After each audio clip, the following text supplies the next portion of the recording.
сурагчдад бол оюутнуудад маш их тохиромжтой лаптоп байгаа. Тэгээ Xiaomi-гаас эхлэе. Xiaomi нэг машинтай ирсэн байна тий. Ер нь бол Vision GT гэдэг нэртэй концепт машинууд яадаг вэ гэхээр Gran Turismo гэдэг уралдааны тоглоом зориулж, тусгайлан зориулж гаргадаг концепт машинууд байдаг.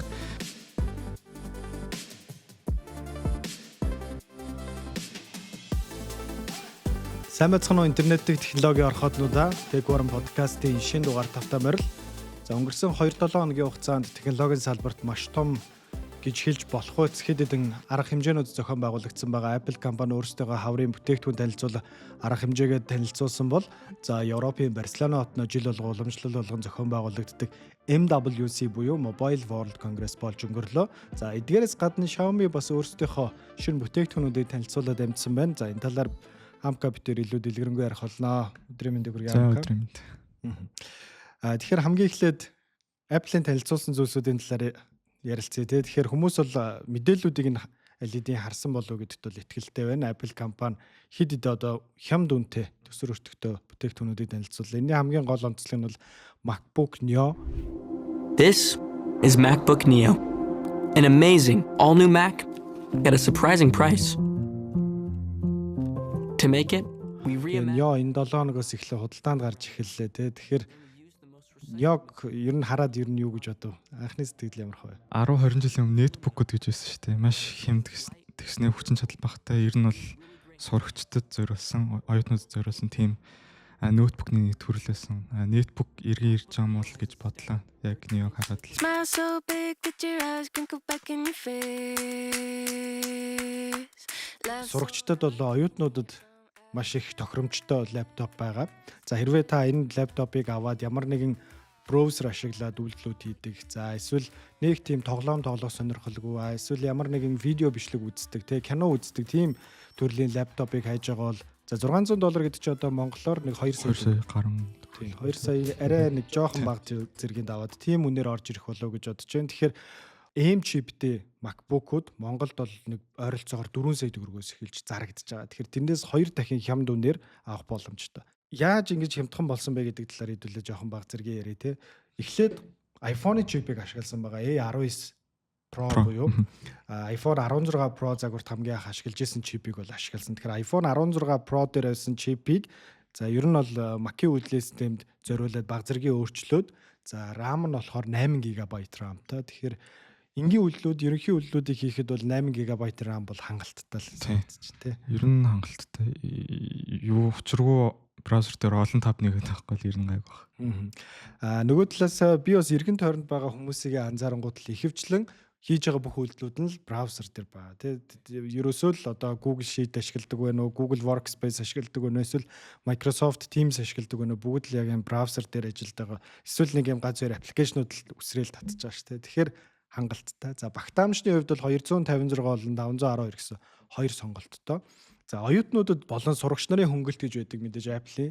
За хэрвээ оюутнууд өөрсдийнхөө хөнгөлөлтөөр авал ахаад $100 буюу бүр $500 орж худалдаа авах боломжтой. Тэгээ шоу вебсайтнаас нь захиалвал. Тэгэхээр ийм гайхалтай бүтээгдэхүүн энэ 7-оноос эхлээ худалдаанд гарч байгаа. Тэгээд Apple-ийн хувьд за яг одоогийн байдлаар MacBook Neo хамгийн хямд загвар. За MacBook Air, за MacBook Pro. За Air болохоор одоо нэг дунд төвшний одоо ажил хэрэгч хүмүүст ер нь зориулсан гэж хэлдэг. Офис ажилтнууд. Ер нь бол тийм. За MacBook Neo бол офисын ажилчдад боломжтой гэж хэлж болно. Гэхдээ бас нэг жоохон хэрэгэлзээтэй тий. За MacBook Air бол яг таарж байгаа. Миний хэрэглээнд бол яг таардаг. Тэгээд Pro болохоор одоо ийм контент бүтээгчнэр илүү мэрэгжлийнхэнд даруулсан бүтээгдэхүүн болоод байгаа. За нөгөө талаасаа энэ жилээс бас магадгүй MacBook Ultra гэдэг загвар гарч ирж магадгүй юм шиг байна. Тэр нь бүр үнэтэй. Одоо магадгүй бараг $3,000-аас дээш доллароос дээш үнэтэй. За Pro-гийн хувьд бол одоо нэг 2,000 орчим байгаа шүү дээ, тий. Яг $1,000 ер нь зөрүүтэй болох нь. За Ultra ер нь ямар хөө байх боломжтой вэ гэвэл OLED дэлгэцтэй. За тэгээд Ultra Touch дэлгэцтэй.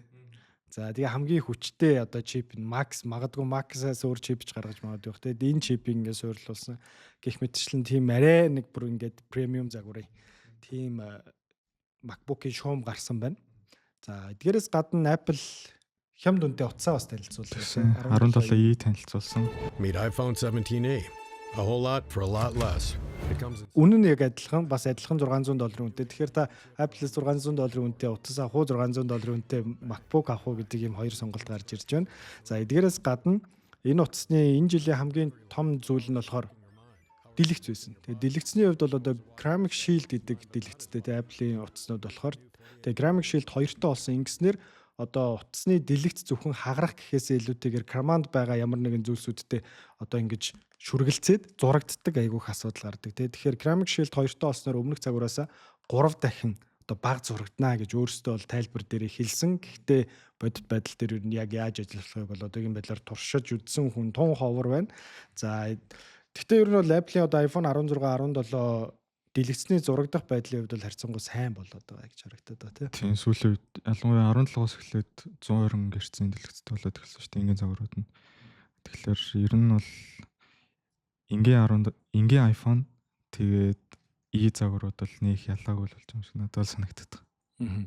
За эдгээрээс гадна M5 чиптэй за MacBook Air болон MacBook Pro-нод танилцуулагдсан байгаа.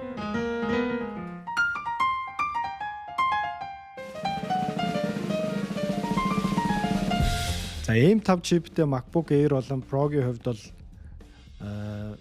хүчин чадал болон хэмэл оюунд суурилсан функцүүдийн хувьд бол илүү сайн ажилдаг болсон гэдгийг бол гол онцолж хэлсэн байгаа. За M1-тэй харьцуулахад зарим тохиолдолд 8 хүртэл, за зарим тохиолдолд 4 хүртэл илүү хүчин чадалтай гэсэн. Тэгэхээр up to буюу яг англи хэл дээр ингэж ашиглахдаа хүртэлх гэдэг үгийг бол англи хэлэн дээр Apple өөрсдийнхөө маркетинг дээр маш их ашигладаг. Яагаад вэ гэхээр хийж байгаа үйлдэл болгог харьцангуй өөр учраас ямар ч үеж болно. Яаж харьцуулах вэ гэдгээсээ шалтгаалаад тэр 8 дахин 4 дахин гэдэг хурднууд бол гарч ирж байгаа юм л да. Тэгээ Pro-гийн хувьд бол мэдээж энэ бол маш том ахиц байлаа тий. Тэгтээ хэрэглэн дээр яг хэр сайн мэддэг бол гэдэг нь бас сони шээ. Тий. Нөгөө талаасаа хэрэглэн дээрээс гадна хүмүүс бас Pro дээр ингээд одоо Windows үзлээс системдүүд байдаг гамин лаптопууд шиг тийм мэдрэмжийг авахыг аль хэдийн олон жилийн өмнөөс хүсэж байгаа. Гэхдээ бас хангалттай сайн болоогүй. Өндөр чадварын тоглоомнуудыг аль болох хүчин чадлын хувьд оруулж ирээд байгаа ч гэсэн бас энэ дээр нэг юм хэлэхэд би Mac авснаас хойш ганц ч тоглолтгүй байцаа. Тэгээд өнгөрсөн сар амжилтаа авчаад жоо хийцгэрч байхдаа тоглоом татахгүй Cities Skylines гээд ер нь бол ингээд хот бүтээдэг бас нэлийн том хэмжээтэй тоглоом. Тэгээд татаад нэг хэсэг тоглосон чинь миний Mac өмнө юусаа халтгүй байсан амар халдаг болоод тэг сэнс нь баг ажилтгүй байсан амар ажилтдаг болсон. Тэгэхээр Mac дээр тоглоом тоглохдоо бас анхааралтай тоглоорой. Тийм байх тийм. Apple-ийн энэ удаагийн хаврын арга хэмжээ бол ерөнхийдөө иймэрхүү болж өнгөрлөө. Тэгээд Android дээр илүү дэлгэрэнгүй нийтлүүд орсон байгаа description хэсэгт линкийг оруулж та бүхэн илүү дэлгэрэнгүй мэдээллийг авахыг хүсвэл Android-ийн нийтлэлээс уншаарай. За дараагийн ярилцах зүйл бол MWC буюу Mobile World Congress болж өнгөрсөн байгаа Испани Барселона хотноо. Гэхдээ олон улсын хэвлэлүүд бас төдийлөн энэ арга хэмжээнд анхаарлаа хандуулсангүй. За Монголд ч гэсэн бидний нийтлэлээс өөр бас ямар нэгэн мэдээлэл бол Монголын орчинд интернет орчин дээр ерөөсө харагдсангүй. Мэдээж яг одоогийн байдлаар бол одоо нэг ойрхон доронттой холбоотой нөхцөлөд олон улсын гол анхаарлын цэг болоод байгаа учраас энэ арга хэмжээ чимээгүй хүн болоод өнгөрчлөө тий. Тэгэхдээ гой бас бүтээгдэхүүнүүд байлаа шүү дээ. Xiaomi-гаас эхлээ Xiaomi нэг машинтай ирсэн байна тий. Тий, шинэ концепт загвараар танилцуулсан Vision GT гэдэг.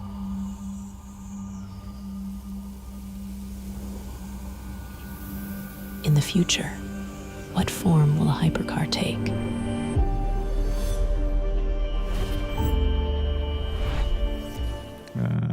Ер нь бол Vision GT гэдэг нэртэй концепт машинууд яадаг вэ гэхээр Gran Turismo гэдэг уралдааны тоглоом зориулж тусгайлан зориулж гаргадаг концепт машинууд байдаг. Тэгээд энд нь болохоор одоогийн байдлаар баг 30 гаруй брэндүүд бол энэ хөтөлбөрт нь хамрагдаад тэгээд энэ хөтөлбөрийн гол онцлог нь юу вэ гэхээр Gran Turismo тоглоом бүтээгчид яг автомашин үйлдвэрлэгчдэг бол урилгаар оролцуулдаг. Тэгээд Xiaomi анх удаа боломжлолт автомашин үйлдвэрлэгчдээс өөр салбарын компани болж орсон байна. 20 идтгэлөө 30 36 л 30. Амар олон брэнд уг нь яг ийм концепт загварыг хийдэг байсан юм билээ шүү дээ. Тэгээ энэ яг гол онцлог нь юу байв? Мэдээж одоо концепт загвар юм чи техник үзүүлэлт бол байхгүй. Тэгээ зарласан техник үзүүлэлт бол байхгүй. Тэгээд ер нь бол одоо дэлгэцэн дээр зураг харагдаж байгаа цахилгаан. Тэгээд загварын хувьд бол нэлээд хайперкар маяг юм болсон мэлээ. Тэгээд доторх салон бас яг юу нэ байлдааны онгоц шиг тийм юутай загвартай болсон байл. Тэгээд ер нь бол үйлдвэрлэл шилжих нь бол тодорхойгүй. Ер нь бол өндөр хүлээлт тавиад бол хэрэггүй бах. Ер нь Vision GT гэдэг нэртэй концепт машинууд үйлдвэрлэл шилжих нь маш ховор байдаг. Миний санаж байгаагаар Mercedes-ийн нэг машин Vision GT-ийн үйлдвэрлэл шилжихдээ Mercedes AMG GT болж исэн. Юуны Bugatti-гийн Vision GT үйлдвэрлэл шилжихдээ Bugatti Chiron болж исэн. Тэгээд сүүлд McLaren-ийн Vision GT үйлдвэрлэл шилжихдээ McLaren Solus GT гэдэг нэртэйгээр бол үйлдвэрлэл шилжижсэн. Миний санах юм 3 загварлыг үйлдвэрлэл шилжижсэн болохоор энэ дээр бол нэг хүлээлт тавиад л димих гэж бодож байна. Би чам руу мэдээлэл явуулахаа марчиж. Тэгтээ чи харсан үгүй гэж мэдэхгүй байна. BYD Формула 1-д орж ирж байгаа. Гэсэн шуум явж илээ. Албажаагүй байгаа юм тий. Албаж байгаа. Сая яг энэ жилийн улирлаас эхлээд Cadillac 11-т баг нь болж орж ирсэн. Бараг 3-4 жил хил амтай явсны эцэст 11 багтай болсон. Тэгээд яг FIA-ийн нөгөө Формула 1-ийн удирдах байгууллага гэж байдаг. Тэр нь бол FIA. Тэгээд FIA-ийн ерөнхийлөгч мэдэгдэхтэй одоо Америкийн нэг баг ороод ирсэн юм чинь одоо дараагийнх нь бол тэр дундаа Хятадын нэг баг орж ирэх нь бол хамгийн логиктой дараагийн юу гэсэн мэл. Энэ угаас амар сонирч Хятадын баг байхгүй зү. Тэгээ одоогоор байхгүй. Байхгүй тий. Toyota байгаа юу? Toyota байжгаад тэгээ болцсон. Гэхдээ энэ жилээс Haas гээд Америкийн багтай одоо спонсорын төвшөнд бол орж ирж байгаа. Гэтэ яг өөрсдийнх нь баг бол байхгүй. Тэгэхээр амар сонирн боос хамгийн том автомашин үйлдвэрлэгч Формула 1-т баг байхгүй. Тэгээд би яг энэ постэр мэдээлэл харсан юм л да. Би ясаач бодсон л BYD нэрээ үнэхээр бараг болгоомжтой. Хэдэн жил өмнө бас Geely бас орж ирж магадгүй гэсэн бас шуум явжсан. Гэтэ орж ирээгүй л дээ. Тийм. Формула 1-ийн F1 киног үзсэн нэрээс үнэхээр надад бол гоё таалагдсан. Формула 1-ийн фанатуудад бол таалагддаг. Надад бол үнэхээр гоё кино шиг санагдсан. Замжаагүй л авчих. Формула 1-ийн талаарх ойлголт багтаа ямар ч ойлголтгүй хүмүүстд яг тэр спортыг нь мэдрүүлсэн тий тэр хурд хүчтэй сүүлийн нэг уур амьсгал 5 6 жилийн хугацаанд Формула 1 амар юу толчихлоо шүү дээ хайптай. Тийм ээ. Тэгээд саяхан шинэ үйлрэл эхэлсэн эхний уралдаан юунд Австрали болсон. Одоо энэ 7 хоног дараагийн энэ 7 хоногт Шанхайд болно. За Азийн нэг баг ер нь бол орж иж магадгүй юм байна шүү. За үргэлжлүүлээд жоох азаачлаа уучлаарай. MWC-гийн онцлог бүтээгдэхүүнүүдийн нэг бол Tecno-гийн одоо угсардаг супер утас гэж хэлж болох бах тий. Tecno-гийн Legon утас гэх юм. Одоо та бүхэн санаж байгаа бол бараг 10 жил юм шүү дээ. Тэр чинь Google-ийн бас нэг концепт утас танилцуулагдчихсан. Тэм бодлоор бүхмийн сольжуулдаг, камерын сольжуулдаг, оролтуудын сольжуулдаг, батарейн сольжуулдаг тийм утас танилцуулагдчихсан ч үйлдвэрлэлт бол шилжээгүй. Тэгээд Tecno ч гэсэн яг энэ MWC дээр танилцуулсан концепт утсаа үйлдвэрлэл шилжүүлэхгүй байх. Гэхдээ маш сонирхолтой утас танилцуулагдсан. Яг утасныхаа ард ийм нэг 4-5 юм юутай мөлий. Одоо iPad-д байдаг шиг ийм соронзон оролттой. Тэгээд тэрэн дээр ингээд юмнуудаа нэмэлт модулуудаа нааж болдог, тогтоож болдог. Тэгээ модуль дунд нь юу байсан? Холын зайн дуран байсан, нэмэлт батарей байсан. Тэгээ өөр юу гэж акшн камер байсан гээд маш олон зүйлүүд байсан, модулүүд байсан. Одоо Tecno өөрсдөө хийхгүй ч гэсэн ер нь дараагийн ухаалгаар утасны концепт ер нь энэ байх болов гэж бодсон. Ер нь тийм. Гэтэ миний хувьд бол жил болгоны MWC-гээс хүлээдэг компани бол яалтчгүй Tecno болсон. Өнгөрсөн жилийнх Spark тийм өнгөрсөн жилийнх бол Tecno Spark Slim байсан. Тухайн үед дэлхийн хамгийн нэмэх утас болж байсан чинь Samsung даваад S24 ээж гаргасан, S25 ээж гаргасан. iPhone-оос Air танилцуулсан гэх мэтчлэн ингэж явж байгаа. Тэгэхээр дараа жил MWC дээр бас өөр компани иймэрхүү утас танилцуулж магадгүй гэж бодсон. Ухаалаг гар утасны бас жижигхэн компани шүү дээ Tecno ч тий. Одоо жижигхэн компани мөртлөө зах зээлээ мэдрээд бас айгүй гоё юм анхаарал татдаг шүү дээ. Тэгээ тэр утасны концепцийн хувьд бол надад үнэхээр таалагдсан. Ингээл араараас нь 4-5 батарей ингэж давхарлаж болдог. Дараагийн онцолж байгаа зүйл бол мэдээж товчлууртай утсыг бол хүн болгон янз янзаар нь хийхийг хүсэж байгаа шиг байна тий. Энэ удаад бас дахиад нэг товчлууртай утас гараад ирлээ. Тэг Хятадын Unihertz гэдэг компани байд юм хэлээ. Би сая энэ утас гарснаар л мэдлээ. Тэгээд ер нь бол товчлууртай утас гаргадаг ер нь цөөхөн хэдэн компани нэг юм байна. Тэгээд энэ жилийн MWC дээр Titan 2 Elite гэдэг загвараа танилцуулсан. Тэр нь болохоор саяхан танилцуулагдсан Clicks Communicator шүү дээ. Тэрнтэй ер нь бол бараг л адилхан тийм загвар л. Товчлууртай. Тэгээд мэдэрдэг дэлгэцтэй.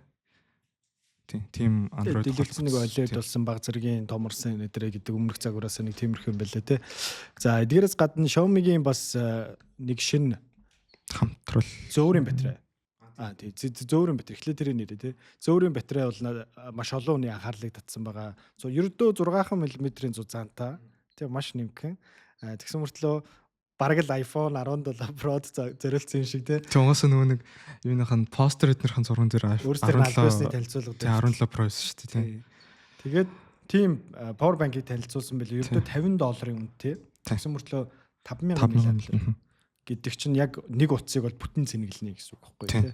Тэгсэн мөртлөө яг Apple өөрсдийнх нь power bank, Air-ийн power bank-аас бол 2 дахин хямдхан. Тийм тэгэхээр яг энэ хятадын компаниуд бол ер нь батарейг бол янзаар хийж чадчихна гэдгийг бол дахин нэг удаа харууллаа. Тэгээд эдгээрээс гадна бас онцлог бүтээгдэхүүнүүдээс гадна энэ жилийн гол концепцуудын нэг нь юу байсан бэ гэхээр 6G байлаа. За мэдээж химэл оюун байсан. За химэл оюуныг одоо өөрөө албаны салбарт хэрхэн яаж оруулж ирэх вэ?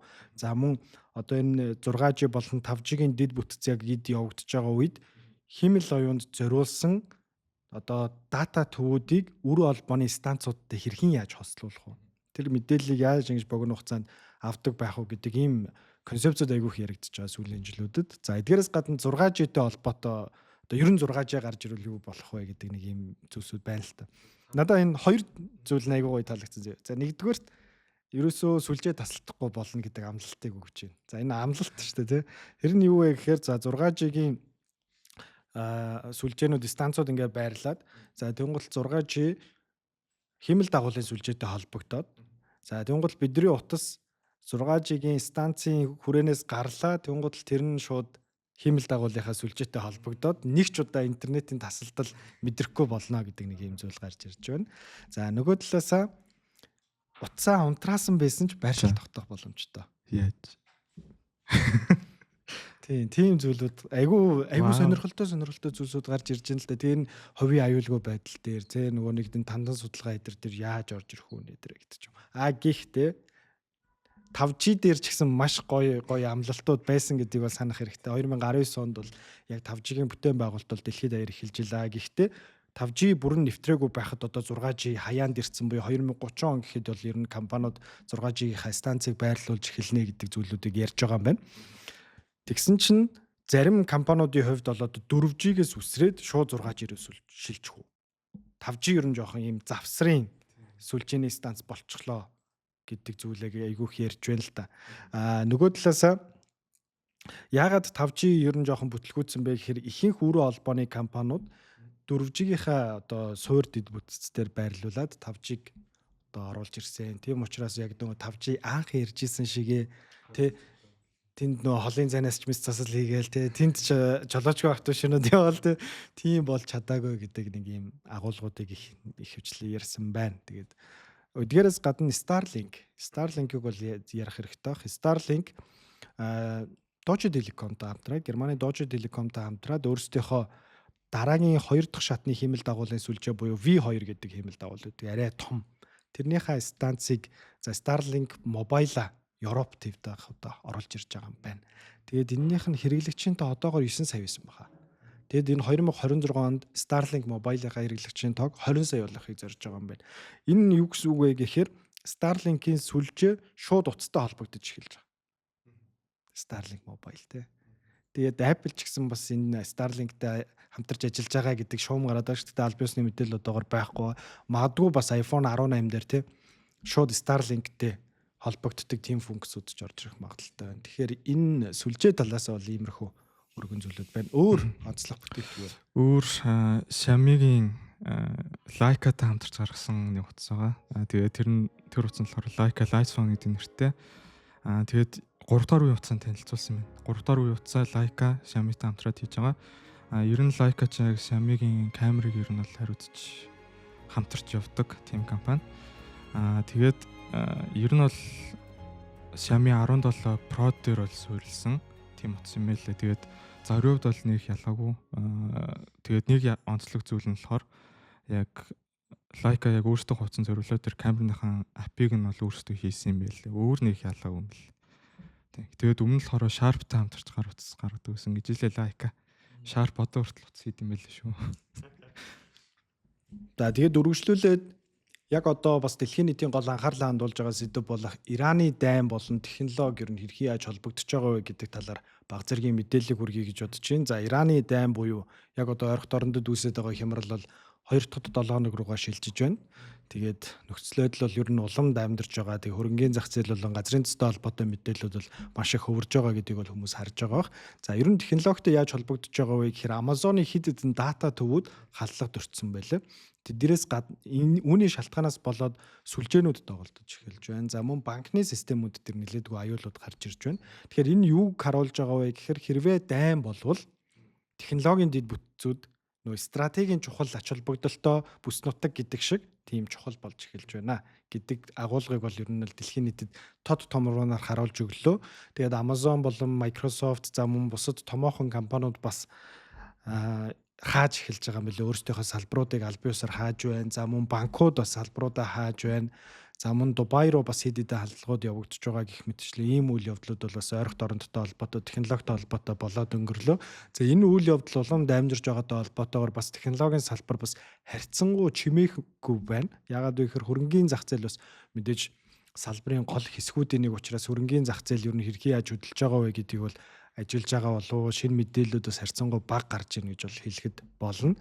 За жолоочгүй такситай холбоотой нэг шинэ хамтрал гарч ирсэн. За Uber болон Zoox, Amazon-ы Zoox 2, Uber 2 хамтарч эхэлж байгаа юм байна. Тэгээ энэ зунаас ахуулаад миний буруу санаагүйгээр бол Las Vegas баг.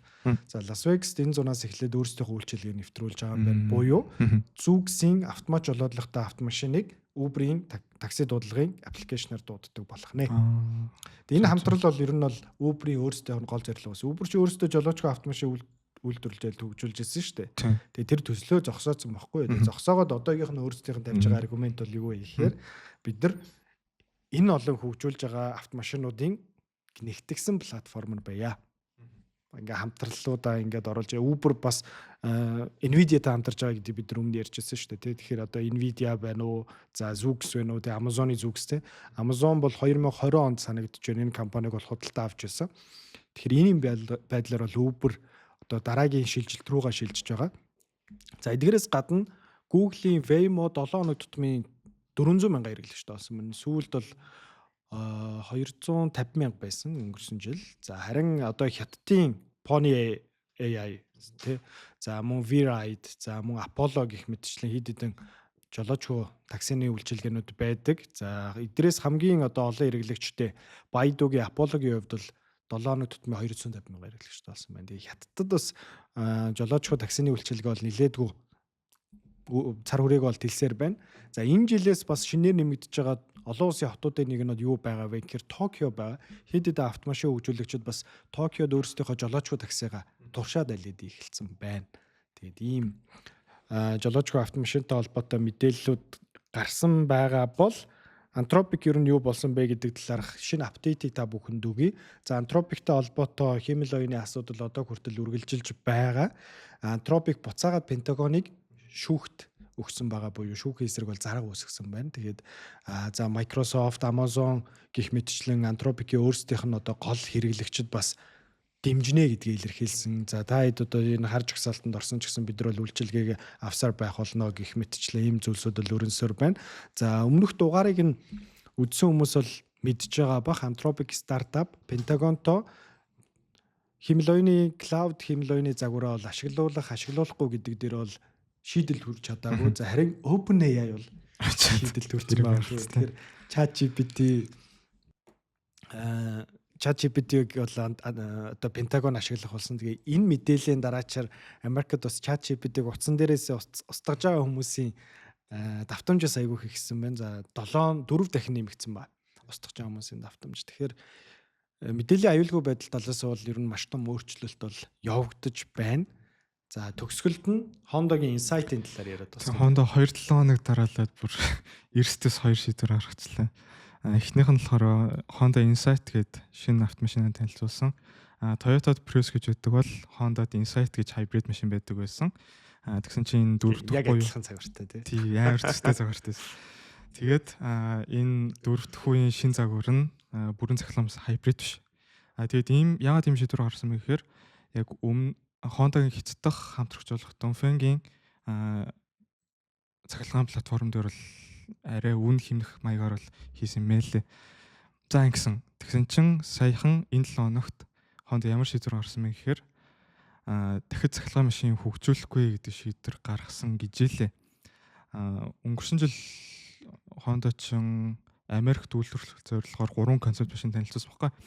Эхний хоёр нь болохоор Honda Zero SUV, тэгээд Saloon гэдэг хоёр загвар. Нэг нь болохоор Jeep, нөгөөд нь болохоор суудлын машин. Тэгээд Acura RSX гэдэг бас нэг дунд оврын SUV загварыг бол концепт загварыг нь танилцуулсан. Тэгээд 27 оны эхээр үйлдвэрлэлт тэр дундаа Америкийн зах зээл дээр бол нийлүүлнэ гэдэг мэдээллийг бол хийсэн. Тэгээд яагаад ийм шийдвэр гарах болсон бэ гэхээр миний ойлгосноор Америкийн тарифтай холбоотой юм шиг л. Тэгээд Honda ер нь яг нээлттэй компани болсноос хойш анхудаа энэ жил өнгөрсөн жил алдагдaltaй ажилласан гэж хэлээ. Тэгэхээр өмнө бас Lamborghini дээр хэлжсэн ер нь бол ийм цахилгаан автомашины зах зээл бол ер нь унтарчлаа. Тийм болохоор ер нь ихэнх уламжлалт автомашин үйлдвэрлэгчид бол энэ зах зээлээс гарч ах шиг байна. Тун сонирхолтой. Ер нь бол Tesla-гаас бусад автомашин үйлдвэрлэгчид бол цахилгаан автомашиныхаа стратеги хажууд дахиад нэг хайбрид тэгээ PHEV гэдэг өөр юм сонголтууд байгаа шүү дээ. Tesla л ганцаараа зөрүүдлээд байгаа болохоос шүү дээ. Ийм байна. За энэ удаагийн подкасттай хамт байсан та бүхэнд баярлалаа. Тэгээд дараагийн дугаараар уулзлаа түр баяртай. Баяр та.